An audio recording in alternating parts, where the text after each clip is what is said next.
Good afternoon, Fabian. There's probably part of you that's sitting here thinking you should have 6 points after 2 Premier League games rather than 1, but do you need to just sort of remind yourself in moments like this that, look, the performances are exactly where we want them to be and the wins will come?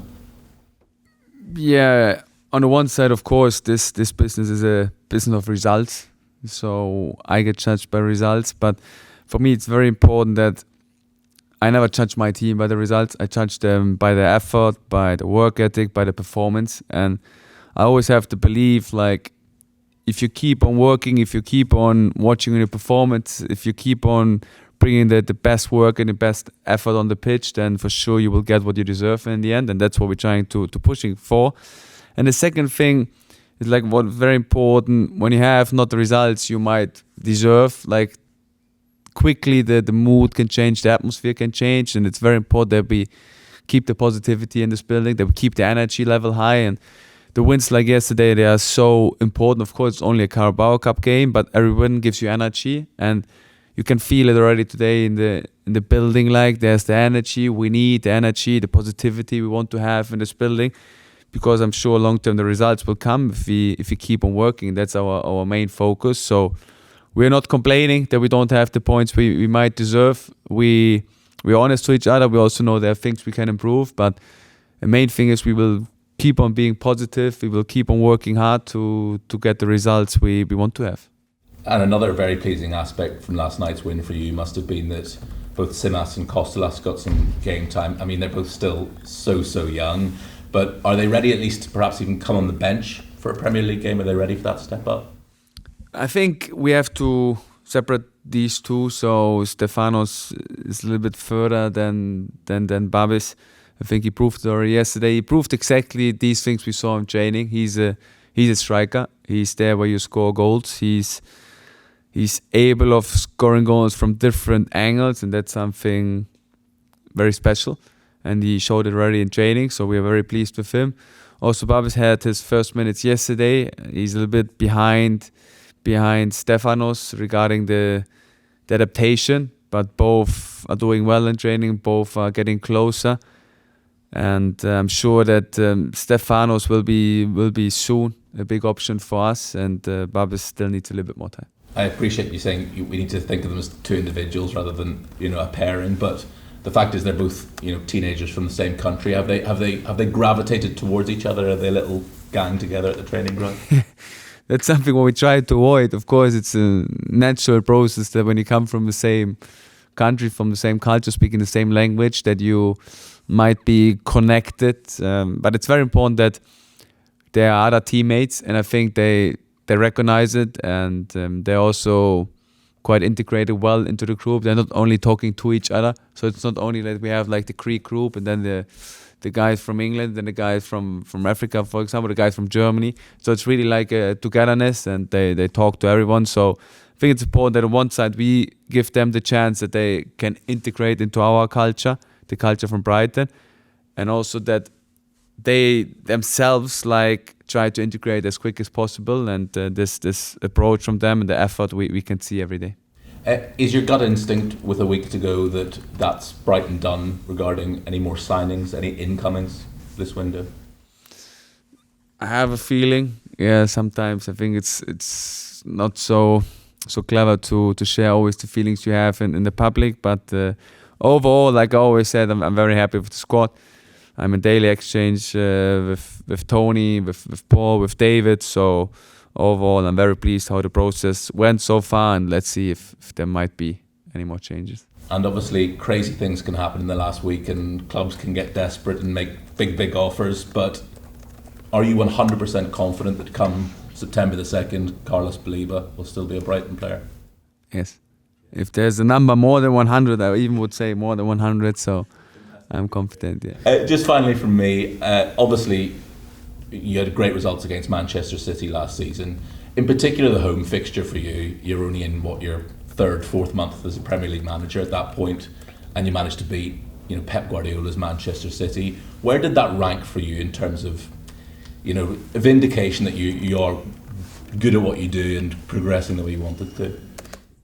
Surely highly ranked, because I always emphasize that Pep is is the best, maybe the best in the world. So it's always an honor to play against him, and of course a joy to beat his teams.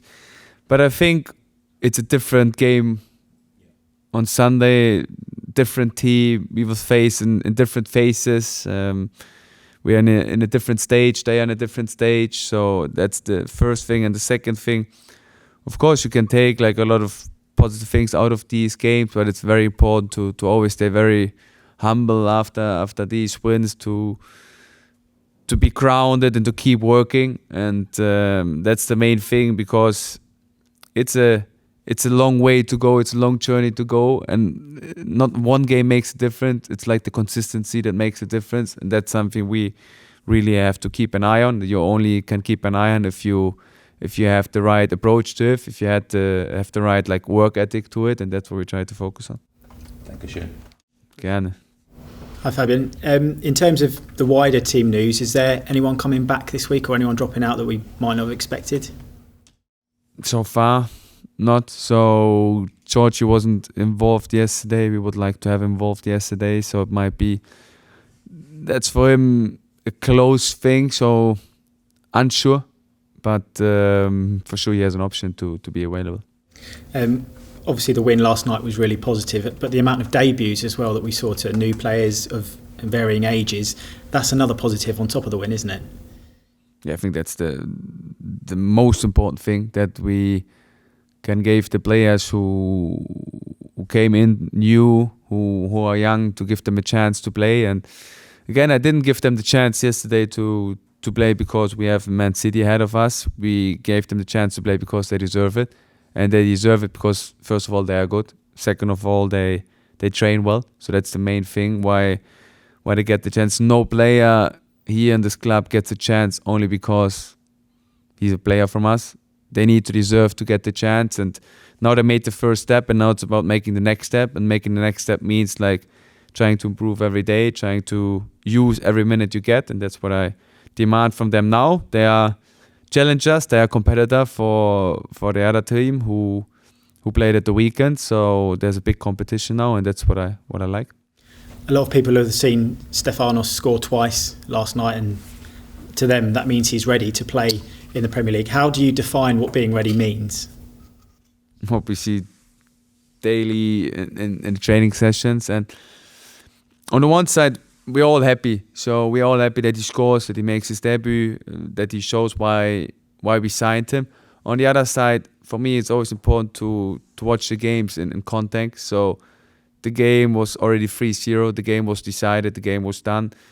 And then it's might be more easier to get into a game with different intensity than we have in Premier League games. So it's very important that we have a context to his performance.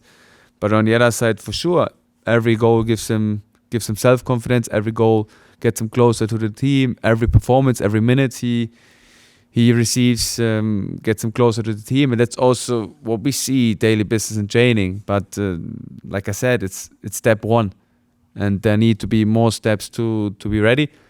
Might be the next step at the weekend. Might be the next step that he gets some minutes in the under 21. So we will have to figure it out together with the medicals, together with him, what is the next perfect step for him to get ready for us in the Premier League. In terms of Manchester City, you took 4 points off them last season. Obviously, they're always going to be a strong opponent, but so far in what you've seen from them this season, or a small sample size, what have you made of their start?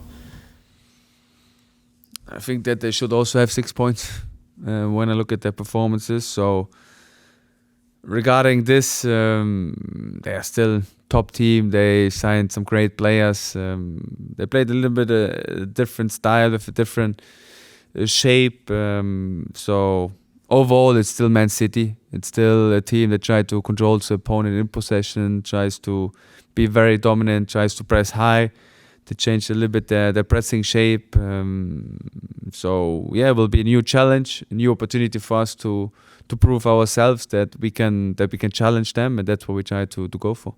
And in terms of Pep as a manager, I've know you've spoken about him before. What kind of key things have you learned from him that you can kind of try and apply to your own coaching style? never be satisfied. Always try to develop your team. Always try to bring in new adjustments, new elements into the game. And I think that's something what he's a role model for. So he never stagnate. He always has new ideas. He always adapts to the Premier League. And I think you need to do it. Of course, always believe in your own style of play. That's also what we do here. What I do.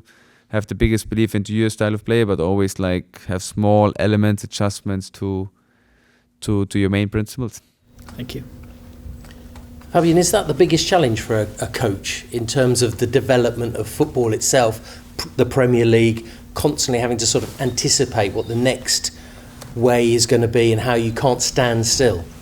I think it's not only a challenge, it's also like a great opportunity to improve yourself, to never be satisfied, to always reflect where are we, where should we be, what is the future of the football.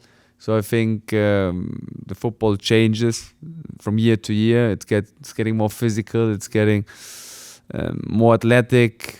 There are always new ideas. So you always have to be ready. If you think, oh, I'm done, I'm perfect now, you're done. So it's very important that you always reflect, be honest to yourself, get like external reflections, speak to the players how they feel, see the development from the general game, see the general demands from the Premier League, what are the physical demands, what are the demands you need to have in possession, out possession. So it's always an ongoing process, and I think that's on one side a challenge, but on the other side always a opportunity to of course stick to your principles, stick to your biggest belief inside of you, but always like adjust small things. Yeah. In terms of the last 24 hours, a lot of people talking about Stefanos, a lot of people talk about the debutants and everything.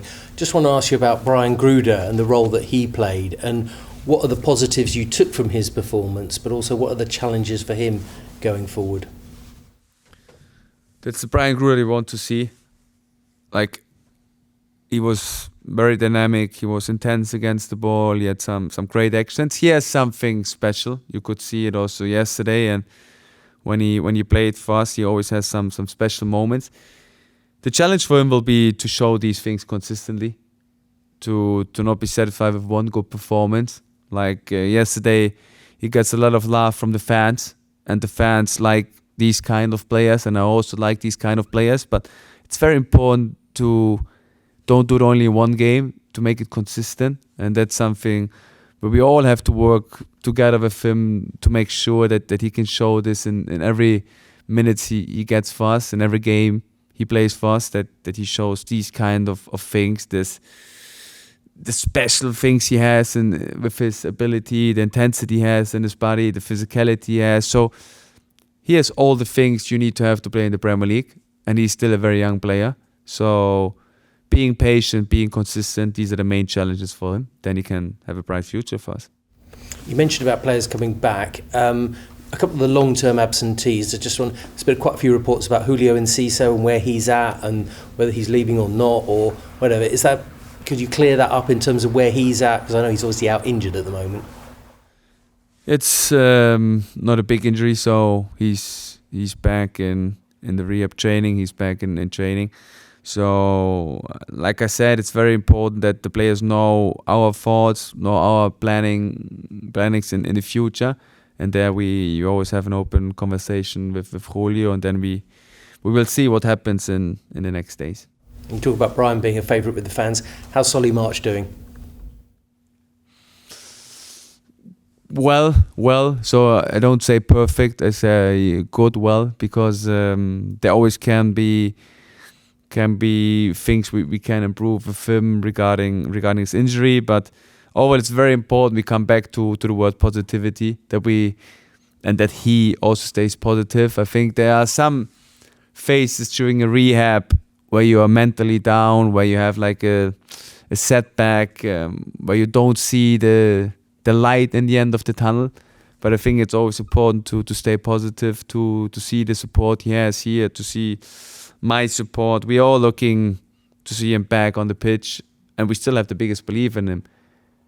And this belief he also needs to have in his own ability and his own strengths. Not only physical strengths, also like the mental strengths, that he will come back as a great Solly March, as the player he was before, because then he is an unbelievable player and can help this club.